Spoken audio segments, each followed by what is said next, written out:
Good afternoon, everybody. I would like to start by talking to you about a few of the different kinds of visas that we have and how you can apply for them. Studying in the US is a really great experience, and I hope that we can answer all of your questions today. First visa we'll talk about is known as the F1 visa. This is a student or academic visa. You can use this visa to study abroad in a high school, a language school, a university, or graduate school. The second type of visa that we have available to you is called an M1 visa. This is also known as a vocational student visa. You can use this visa to study abroad at a vocational school or a technical school.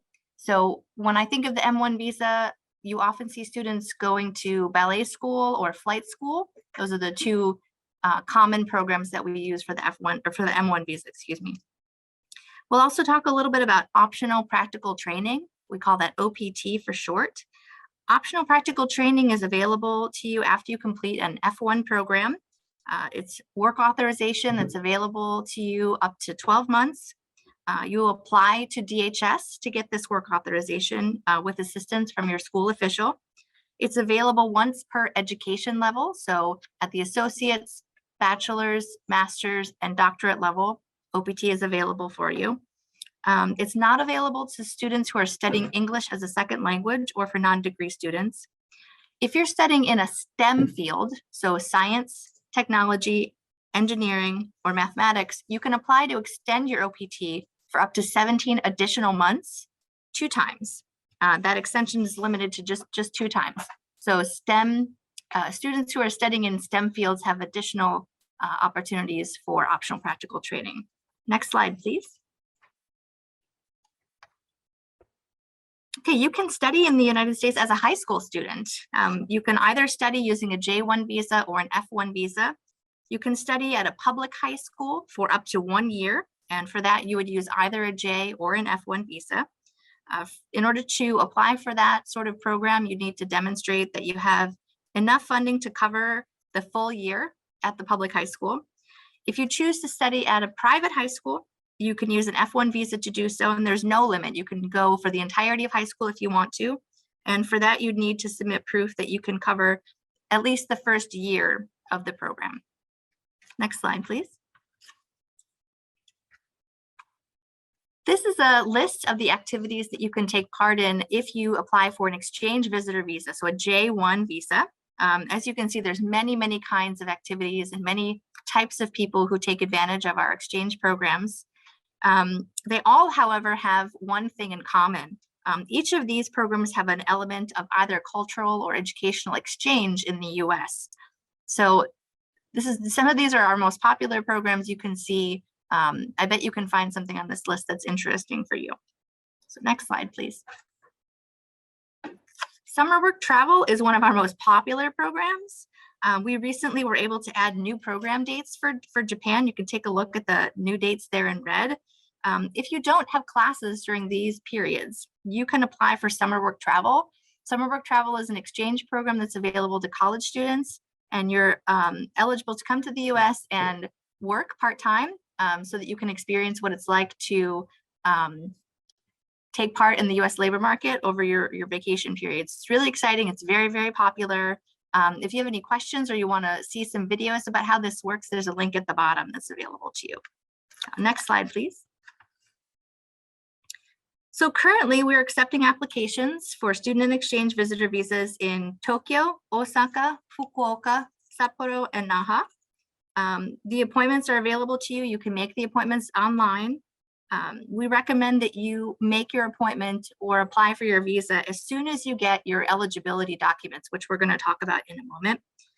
Once your visa application is approved, it takes about 10 days, 7 to 10 days in order for us to issue the visa and get it back to you. If you need it faster, if you need to get your visa or passport faster, just let the consular officer know at the time of the interview, and we're happy to work with you on that. Next slide, please. We're also offering for a short amount of time a brand new program. The embassy is really excited about this. I'm really excited to share this with you today. You can apply for a student visa by mail. So you don't have to make an appointment, come all the way in and do an interview with a consular officer. I really encourage you to take advantage of this if it's something that you're interested in. Currently, it's only available until December 31st, and we have not heard whether or not it will be extended. So I would encourage anybody who wants to apply by mail to do so before December 31st. Next slide, please. The mail-in program is limited to certain types of students. So this is a list of the eligibility requirements that you have to meet in order to apply for your visa by mail.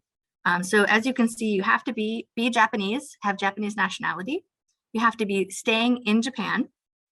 And you have to be applying for either an F or an M visa or a certain category of J visas. So the categories of J visas, as you can see, are listed there. High school students, college students, professors, researchers, short-term scholars, and other professionals are eligible to apply by mail. If you have ever applied for ESTA and you've never been denied for ESTA, then you're eligible to apply for this. If you've ever had a denial on ESTA, then you have to come in for an in-person interview. And you can have no criminal history in any country. So Japan, the United States, or any other country, you could not have been arrested. For more details on our program, please take a look at the website below. We're super excited about this again, so definitely encourage you to take advantage of this. Okay, next slide, please. We want to give you one little tip. We're going to give you a bunch of tips today, but this is the first one. If you decide to apply by mail, please make sure that you choose either Tokyo or Osaka for your mail-in application. Those are the only two places that are accepting mail-in applications. If you choose one of the other ones, then it won't work. Next slide, please. Okay, so you might be wondering how to apply for a visa. You're super excited. This sounds wonderful. You want to take part in it. So let's walk you through that process a little bit. I mentioned something called eligibility documents a few moments ago. There are two types of documents that you might be issued if you're going to apply for a visa. We call them I-20s and DS-2019s. Those are the certificates that the school will issue to you that shows that you're eligible to apply for a student visa.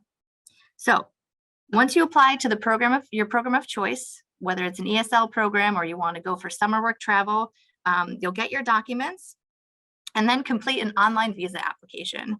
We have a handy little video for you available on that second link that'll show you, it'll actually walk you through how to complete your DS-160. That's the name of the application that we have online. You also have to pay something called the Sevis Fee, and it's very easy to do. You log on to fmjfee.com and pay your Sevis Fee. You need your I-20 or your DS-2019 in order to do that. And then make a profile on our Salesforce website so that you can either apply by mail or apply for an in-person visa appointment. If your visa is granted, like I said, it takes us about 10 days, 7 to 10 days for us to get your passport back to you. So just keep that in mind during the application process. Next slide. You can apply for your visa as soon as you get your I-20 or your DS-2019. There's no reason to wait, no need to wait. There's a little video here that will walk you through how to apply for your visa. Some more tips are also available to you there. Please take a moment to take a look at that. Most of our videos are fairly short. They give you 1 or 2 tips so that you're not overwhelmed with information. Next slide, please. So as we're all aware, the coronavirus pandemic is continuing. We've been relatively safe here in Japan, but part of our obligation and responsibility to you as people who come to our embassy is to protect you. So we're taking all the possible measures that we can to prevent the spread of COVID-19 at the embassy. So we would like to ask for you to also do your part in helping us do this by not coming to the embassy or consulate if you've been outside of Japan and have not completed your quarantine period yet. Or if you're not feeling well, if you're feeling sick, if you have a fever or any of the other symptoms that are associated with COVID-19, or if you've been exposed to an individual who is sick with COVID-19, we ask that you not visit our embassy or consulate so that we can protect each other. We're happy to reschedule your appointment. That's not a problem. We understand it happens all the time, actually. So we appreciate your assistance with this. Next slide, please. Okay, so you've paid your Sevis Fee, you have your I-20, you made your appointment, you filled out your visa application, and you're going to come to the visa interview, and you're wondering, what are they going to ask me? What is somebody like me going to ask you at the window? The first thing I want to tell you is don't worry about it. A lot of people get nervous, but as you can see, I'm really nice. I mean, it's going to be very quick, very painless for you at the window, at the visa window. But you might want to know maybe ahead of time what we're going to ask you. So some of the things that we ask is maybe, why did you choose the particular program that you have applied for? Did you apply to any other schools? Who's going to help you pay? So if your parents are going to help you pay, or if you've been saving your own money, we would like to know that information. What are your plans for after graduation? Are you planning on returning to Japan? Do you want to apply for optional practical training? In particular, if you're a J1 trainee, we expect that you're familiar with what we call your training plan. Your training plan is a document that is sent with your other eligibility forms that explains how your training program will benefit you and what elements of educational or cultural exchange are in that program. So read through it. It's usually in English, so take your time. Try to understand what you can about it, because that's an important part for J1 trainees when they come to the visa. So as you can see, these are not difficult questions. Most people, I think, have no problem answering them. I hope that having some idea of what we're going to ask you will help you not be anxious when you come to your visa appointment. Next slide, please. Of course, there are visa denials, and we want to talk to you a little bit about that today. If the consular officer is not convinced that you're a bona fide student, meaning we are not convinced that you intend to study or complete a course of study in the US, you may be denied a visa. If the consular officer believes that you have the intention to immigrate to the US, to stay forever and ever in the US, or get a green card, or if you can't demonstrate that you have ties outside of the United States, so in most people's cases, ties to Japan, then that might be a reason that we would deny your visa. If you're missing documents, so let's say, for instance, you come to the visa interview, but you, oops, forgot your I-20 at home. Don't panic.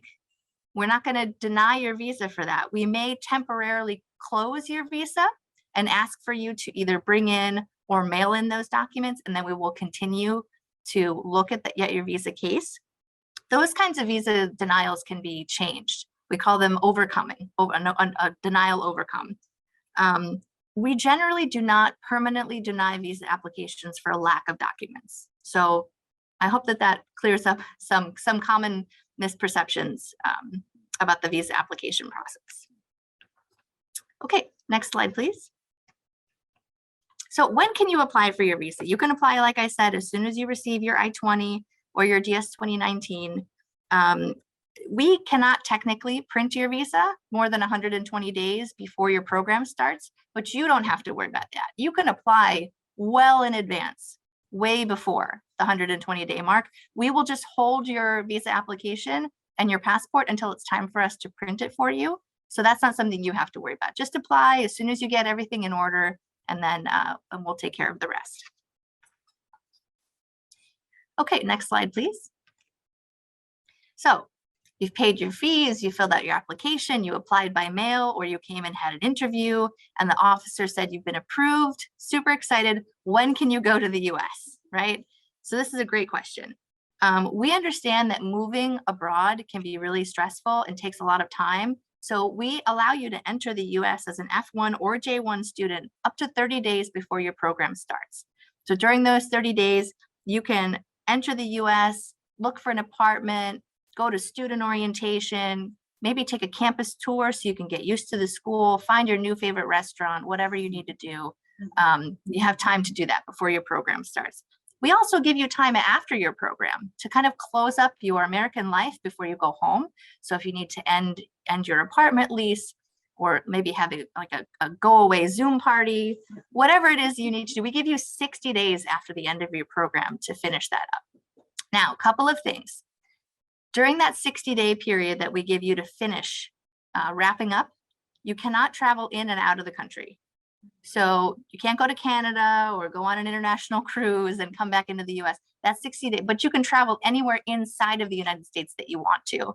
So if you're going to school in, I don't know, Ohio, but you want to go visit friends or family in Los Angeles during that 60-day period, you're more than welcome to do that. Okay, if you have questions about entry and exit, your school official can always answer those questions for you as well. Next slide, please.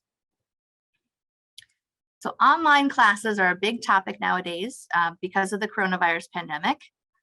Prior to the pandemic starting, there were specific regulations about how many courses a student could take online and have it count towards what we call their full-time enrollment requirement. So as an international student, you are required to take a full course load of studies, full course load of courses, whatever that means at your program. It depends on where you're going to school. And you could only, in the past, could only count some of those towards your full-time requirement for online classes. However, that's changed. DHS has amended temporarily some of its rules about this. So currently, as long as you have a valid I-20 or DS 2019, you can apply for a student visa. However, if your program is entirely online, your school has not reopened, then the school official cannot issue you an I-20 or DS 2019, not for new programs. If you're a continuing student and you already have an I-20, but your program is still online, you can still travel to the United States as an international student. But to get a new I-20 or new DS 2019, you do have to be taking some kind of in-person class to be eligible. So I hope that that helps answer some of those questions. Okay, next slide, please. Okay, so you have your visa, you got your ticket, you know you can enter the country 30 days ahead of time, you're getting super set to travel, right? So the next question is, are there any restrictions, right? Because there's still this pandemic that's happening. We're still, still conscious of the coronavirus situation. As of November 8th, 2021, the President of the United States decided that foreign nationals who are seeking to enter the US have to be vaccinated. You have to have a certificate of vaccination in order to board a flight to the United States. There are some exceptions to this. The exceptions are very, very limited. If you have questions about the exceptions, you can access our website there at the bottom of the page. But generally speaking, people who are exempted from vaccination are children who are under the age of 18, people who are medically unable to receive the vaccine, meaning you have some sort of allergy or some sort of medical condition that prevents you from being able to take the vaccine. And you can also take a look at if there's some details I think that are important for you to take a look at also in terms of exemptions and waivers for humanitarian concerns. Those are all explained on our website. Okay, next slide. In addition to being vaccinated, you also need a negative PCR test within 3 days of your flight. And you have to provide the results of that test to the airline. There may be local restrictions or requirements once you enter the United States. So we also ask that you check with your school official. Most school officials are very good about communicating those to people in advance. But if you have questions, don't hesitate to reach out to them.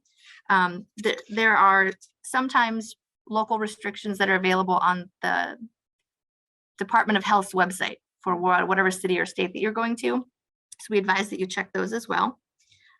Even though you can enter the US 30 days ahead of time, we understand there may be additional quarantine requirements for you there, but the 30 days is the most time that we can give you ahead of your program start date to enter. For a list of PCR testing facilities in Japan, we've compiled a new website for you. You can check out some of those services and see which one's closest or most convenient for you there. So next slide, please. So whether you apply for your visa by mail or if you come and see me in person at the embassy, provided that your visa is approved at the time of application, it takes about 10 days for you to receive your passport. I think lately it's been more like 7 days, but we say 10 days just to be safe. So please keep that in mind when you are applying for your visa. Okay, next slide. You have two options in terms of retrieving your passport or getting your passport back after your visa interview or application process is finished. The first one is our premium delivery option. It is the fastest option that we have available to you. There's an additional fee associated with this service of 2,860 yen, but you'll receive your passport back at your whichever address that you pick. Most people have it sent to their house by letter pack, or you can choose our second option. There's no fee associated with this second option to pick up your passport after you receive a notification email from the CGI Federal Delivery Service in Shinjuku, but they're only open 3 days a week and they're only open for 2 hours. So the mail option tends to be a little bit faster for people. Next slide, please. Okay, so I love our Twitter feed. I'm just gonna say it. USA Visa Tokyo is the fastest and best place for you to get new and breaking information about visa services at our embassies and consulates. I strongly encourage you to follow us.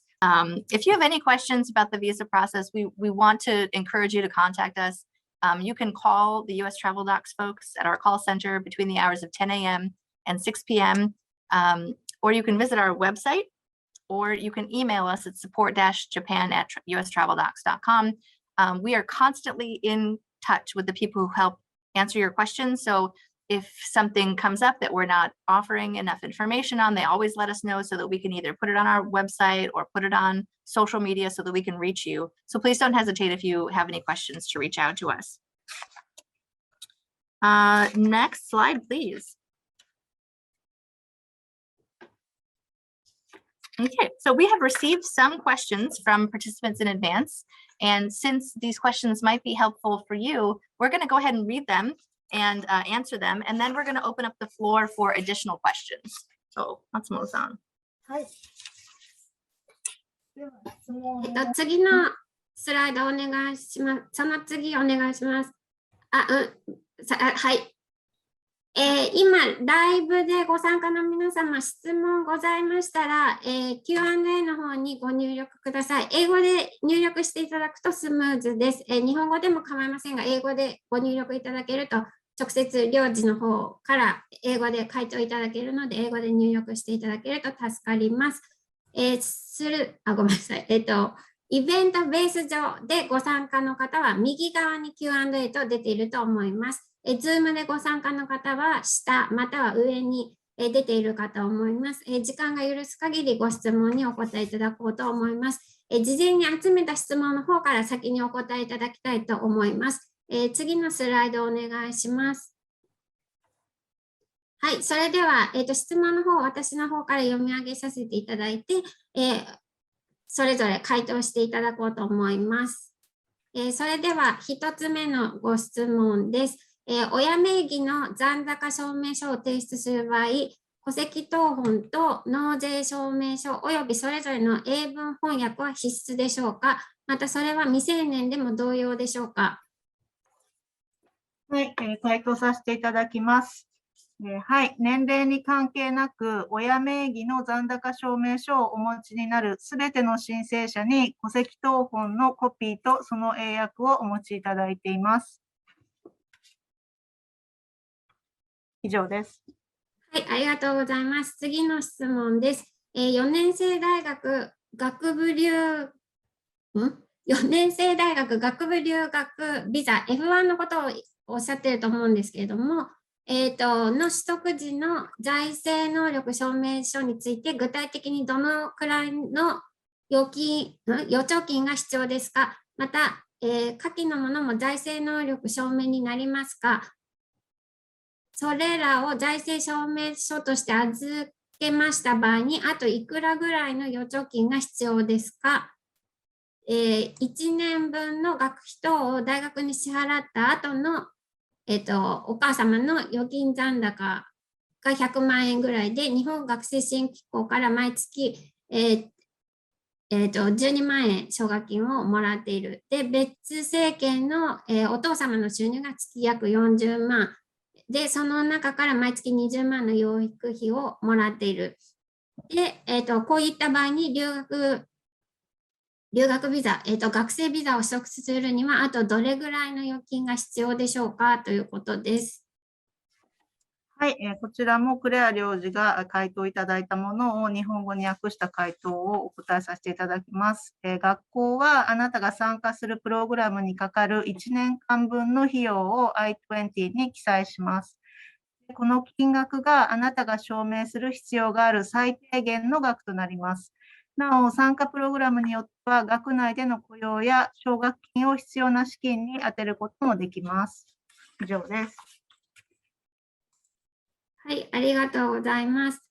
続いて、現在アメリカの大学の大学院生です。2020年5月に日本に戻ってきて、それ以来日本でオンライン授業を受講しています。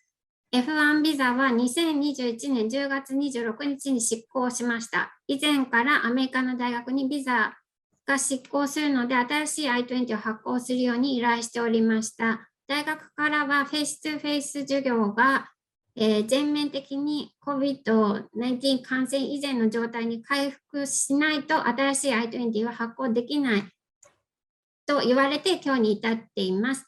この状況だと新しい I-20 を入手してから F1 ビザの再申請をアメリカ大使館に依頼することとなります。そこで質問です。ビザの再申請には必ず新しい I-20 を提出しなければなりませんか？それとも何か代案がありますか？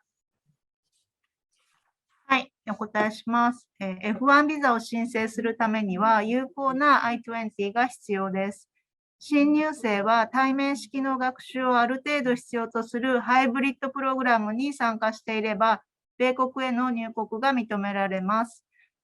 2020年3月の、移民税関捜査局のガイダンスによると、2020年3月9日時点で、学校のプログラムに登録していなかった新規の FM ビザの学生は、授業が 100% オンラインである場合、2021年から22年度に非移民の学生として米国に入国することはできません。以上です。はい、ありがとうございます。次の質問です。私は以前 F1 ビザでアメリカに滞在していました。The Department of Homeland Security のサイトを確認したところ、私の滞在記録の米国を立ち去った日が間違っており、この記録のままだと私が F1 ビザの期限を超えてアメリカに滞在したように見えています。私は将来再びアメリカに留学したいと考えており、その際にこの間違った記録が影響しないか心配しております。影響があるようでしたら修正の仕方を教えてください。DHS のウェブサイトが質問を送っても何の返事もありませんとのことです。はい、こちらは F1 ビザの学生は F1 ビザのプログラム期間プラス60日間米国に滞在することが可能です。ビザに記載されている期間はあなたが合法的にアメリカに滞在できる期間とは異なります。在留期間やビザの有効期限の詳細については学校の担当者にご相談ください。以上です。はい、ありがとうございます。続いて、コロナ禍でやむを得ず5ヶ月以上アメリカを離れている場合、再度学生ビザを取得する必要はありますか？必要がない場合、同じ学校のみ復学が許可されますか？他の語学学校の I-20 でも入国は可能ですか？はい、お答えします。ビザが有効で、セービス記録がアクティブであれば、新しいビザを申請する必要はありません。もし F ビザの学生が米国外にいる場合、学生としてのステータスを維持していれば、セービスの記録はアクティブを維持することが可能です。セービスのステータスを含むビザが発給された後の渡航に関する質問については、学校の留学生担当者である DSO にご相談ください。DSO は移民局の最新のガイダンスを把握しています。移民法のガイダンスに記載されている5ヶ月ルールは、有効なステータスを維持している学生には適用されません。なお、再度渡米する際に、原則的にビザに記載されているセービス番号と I-20 に記載されているセービス番号が同じでなければなりません。他の語学学校に行かれる場合、セービス番号が同じであれば、その I-20 で米国に入国することができるでしょう。I-20 のセービス番号とビザに記載されているセービス番号が異なる場合、ビザを再申請する必要があります。以上です。はい、ありがとうございます。続いて、の質問です。ビザを却下するときの基準は何ですか？はい。領事が申請者の適格性を判断するために必要な情報をすべて得られないか、あるいは法律の他の部分で不適格であるため、ビザが却下されることがあります。また、申請者の現在及び過去の犯罪行為などにより、ビザの取得ができない場合があります。特に学生の場合は、申請者がビザのカテゴリーに適合しない場合、ビザが却下されます。つまり、申請者が学業を完了させる、学費を支払う、学業終了後に米国を離れるといったことが確証できない場合です。これは学生ビザを含むすべてのビザにおいて最も一般的な却下理由です。ビザが却下された場合、ほとんどの場合、申請者には却下に適用される法律のセクションが通知されます。以上です。はい、ありがとうございます。続いての質問です。来年の7月に渡米する場合でも、年内に郵送申請は可能かどうか知りたいです。はい、お答えします。ビザは早めに申請していただけます。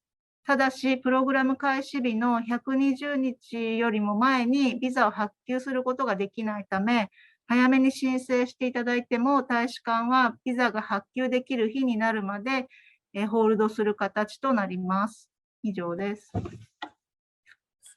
い、ありがとうございます。続いては、My son has dual Japan and US citizenship. Many schools are telling us he must apply as an international student even though he is a US citizen. Would his US citizenship allow him to avoid all visa issues? Also, even if accepted as an international student, after a period of time, would he be able to convert to US student status? Yes, this is a great question. If anybody has dual citizenship, meaning they have both Japanese and US citizenship, and they have a US passport, then those students must be treated as American students for the purposes of admission. Schools cannot and should not issue an I-20 to somebody who is an American. If you have an American passport, you will never need a visa to the US. And there are lots of benefits for American students applying to university, including the fact that they can receive federal student aid, certain scholarships. So if the schools are giving you this information, please push back. And you can also let us know which schools are telling you that so that we can have the Department of Homeland Security give them some additional training on this. That happens sometimes where people don't understand the rules. So thank you for bringing that question. ありがとうございます。次の質問は、ソーシャルメディア記載欄は何のために記入するのですか？はい、ソーシャルメディア情報の収集は、大統領が2017年3月6日に発表した国務長官、司法長官、国土安全保障長官向けのメモランダムと、大統領令13780の第5節を実施するものです。ビザ申請者からこの追加情報を収集することで、申請者の審査と本人確認のプロセスが強化されます。領事はこの情報を米国の現行法に基づいて、申請者のビザ取得資格を判断するためにのみ使用します。以上です。ありがとうございました。1個前のスライドに戻ってください。はい、ご質問、ライブの方でも受け付けて、11以上いただいているんですけれども、もうあと時間が2分しかないので、松本さんどうしましょうか？そうですね。Yeah, I'm happy to answer as many questions as we have time for. Yeah. 残りはメールで回答する形で。Okay, so the first question, how long can an F1 visa student be allowed to stay at one language school? Is there any limitation? So thanks for that question. There is no specific limitation for how long you can study at one language school. Every program is unique and different. So as long as you are making what we call normal progress towards completion of the program, you can stay at that language school. I hope that helps answer your question. Thank you. So the next question, I work for a university and we used to send more than 200 students to the US every semester prior to the pandemic. Assuming visa applications by mail will no longer be accepted after January, do you know when you will start taking group interview appointment, which you have not been taking for the last few months? So thank you for that question. We are still being very cautious with our appointment schedule. At this time, we are not taking group interview appointments. However, we have lots and lots of individual application appointments available to people. So we encourage, I know that's maybe a little bit more work for you to do, but at this time, we don't have any specific plans as to when we will take group interviews. Thank you. So next question, next question. I have overstayed just one day. Will it affect to future visa application? So this is a little bit of a complicated question, but I'm going to try to answer it as best as I can. When you say overstay, it depends on what you mean. If you overstayed your tourist visa, then that's an actual overstay for just one day. All by itself should not affect your visa application. If there are other circumstances about why you overstayed, that might be a separate issue. If you're on a student visa and you depart, let's say, on the 61st day after your program ends, that is not technically an overstay. Students are issued what we call duration of status, meaning you can stay in the US as long as your I-20 is active, plus your 60-day grace period. So that's not technically an overstay. So it really depends on your status in the US. But generally speaking, if you have an overstay of any kind, or if you didn't leave on time, just be prepared at the interview to answer questions as to why. We're not going to ask super complicated questions, but you can explain it to us. But generally by itself, that's not going to cause you a lot of problems. I hope that helps. Thank you. Thank you. So next question about the certificate for vaccination. Where do we need to ask to issue it? So my understanding is that if you get your vaccine in Japan, they issue you a paper after you have had your shot that says you have had your vaccine. That is sufficient. The people who will be looking at that vaccine certificate, though, are the airlines. So if you have specific questions about that, you should go to the airline's website or call the airline, and they can answer those questions for you. I will not ask for that at your visa interview, I promise. Thank you. So next question, I have an American passport. Do I need a visa?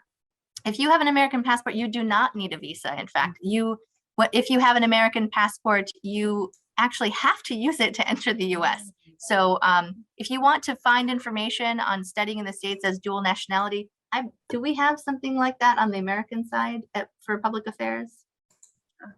There's information on studying in the US essentially at the school's website. So you'll just be treated as an American for the purposes of studying in the United States. So you would approach those applications the same way that any American student would. So you can go to the school's website and take a look at their application requirements. Thank you. Okay, next question. When student attends a program less than 18 hours per week for 3 months, should he submit F1 visa prior to departure? So this is a great question. Most programs that are certified by the Department of Homeland Security to host international students have programs that are more than 18 hours per week. That's the threshold that we say after 18 hours per week, we consider you to be a student, so you need a student visa. This question is really much better directed at the program where you're going. So if you're going, let's say you're going to study English, but you're only going to do it for 6 hours a week. You don't need a student visa to do that. You can either enter on ESTA or you can enter on a regular tourist visa, and you can do what we call incidental study. So incidental is something that happens while you're doing something else. So while you're a tourist, you take a few language classes. That's allowed. So that's a good question. I hope that answers the question. So 日本語でもご質問いただいているんですが、先に英語の質問に答えていただきます。So let me first go through all the questions in English. So the next one, let me see. I currently live in Japan and already have an F1 visa. The expire in 2 months. Also, I think that the visa that he or she has expired in 2 months. But is it possible to study abroad for a 2-year study program?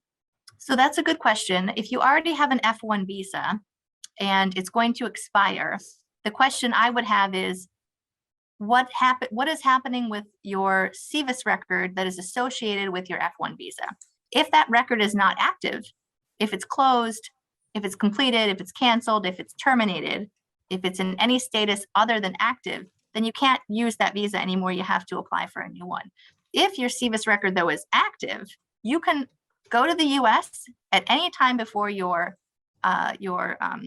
visa expires, and you can stay in the US even after your visa expires. Your visa date, your visa validity end date, has nothing to do with how long you can stay in the US.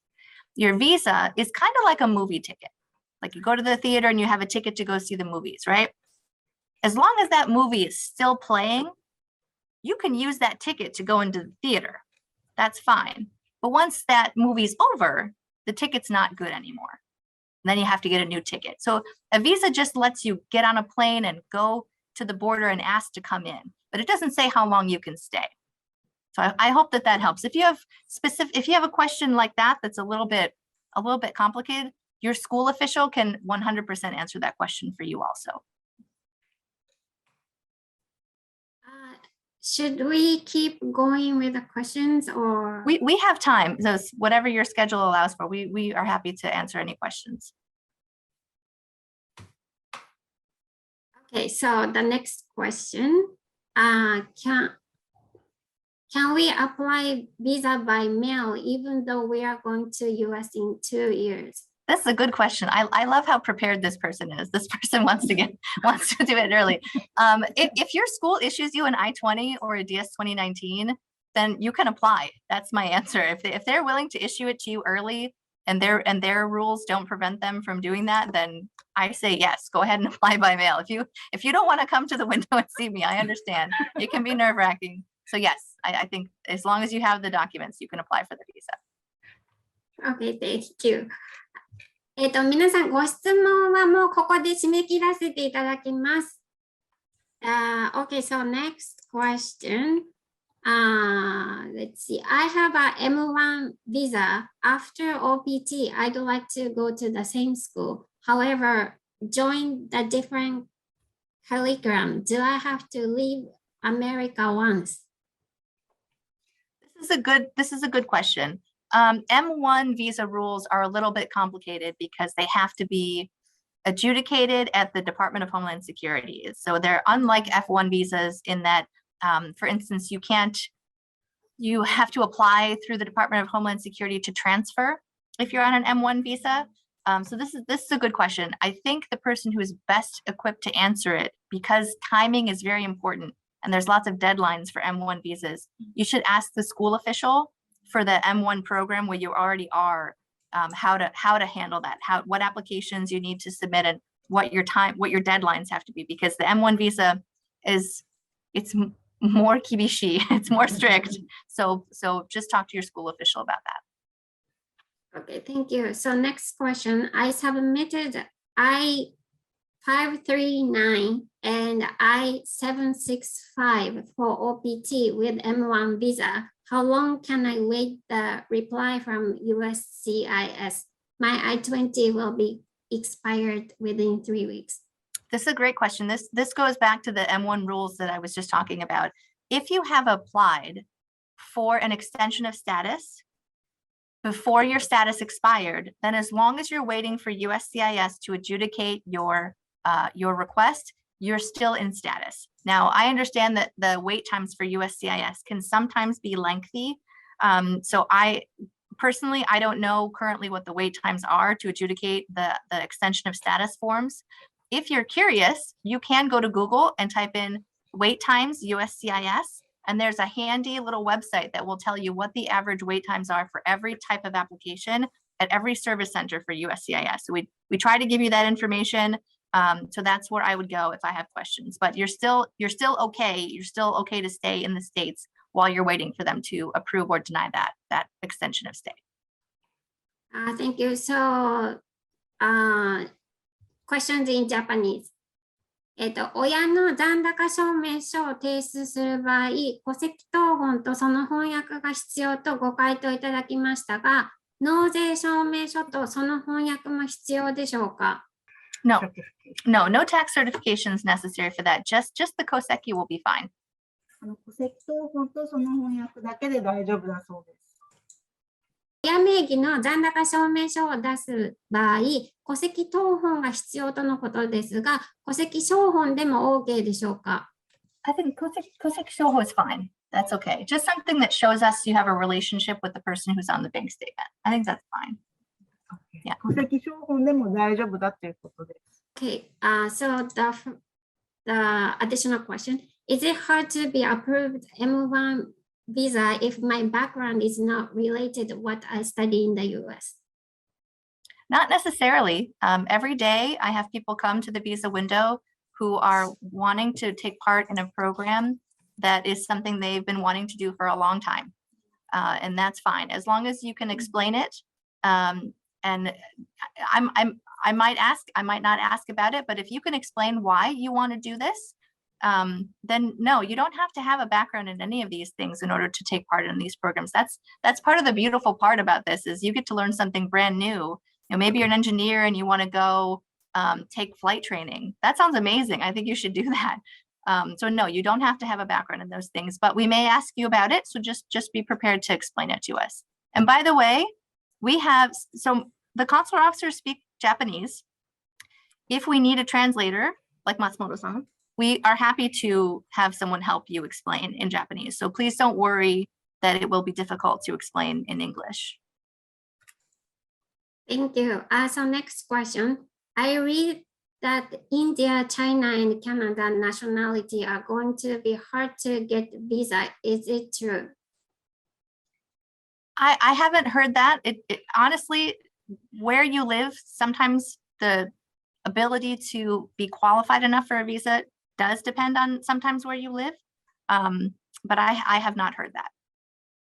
Thank you. So the last question, I wanted to ask you if it is illegal stay when I go back to Japan during the status of I-539 and I-765 is still pending and I-94 is expired.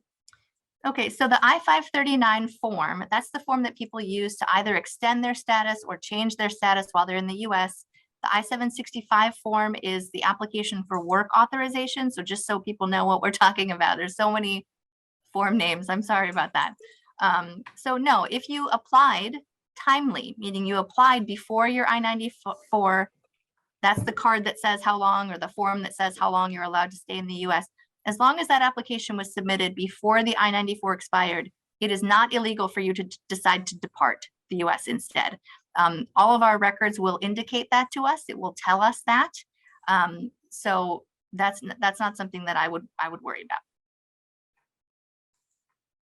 Thank you so much for answering to all the questions. Thank you so much. 皆さん、拍手ができないと思いますが、本当ありがとうございました。